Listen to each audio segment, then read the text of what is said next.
Bonjour, l'objectif de cette vidéo va être de commencer le chapitre 2 sur les solutions et de répondre à la question suivante: qu'est-ce qu'une solution et que contient-elle? Une solution, c'est un mélange homogène contenant une espèce minoritaire qui s'appelle le soluté, dissoute dans une espèce majoritaire qui est le solvant.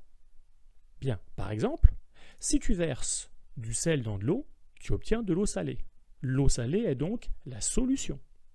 Cette solution est composée du soluté, qui est une espèce chimique dissoute dans le solvant, donc ici c'est le sel, et du solvant, qui lui a la capacité de dissoudre le soluté, ici le sel, donc le solvant, est l'eau.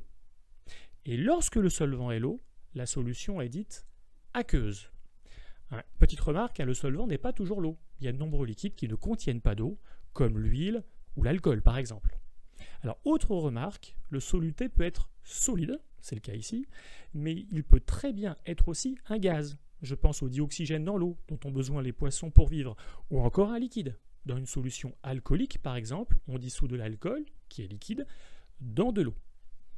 Bien, alors petit exercice d'application pour vérifier qu'on a bien compris. On a une image ici.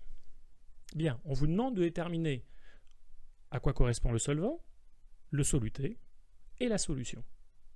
Alors vous avez bien compris que là, ce que l'on visualise, c'est de l'eau avec des bulles, donc de l'eau gazeuse. Donc le solvant, c'est l'eau. En effet, c'est l'eau qui a cette capacité de dissoudre le soluté, qui est donc le dioxyde de carbone. Et la solution, vous avez sûrement la réponse, la solution est l'eau gazeuse. Bien, on voit les trois termes importants à retenir dans cette première partie. Voilà, la vidéo est finie, à bientôt.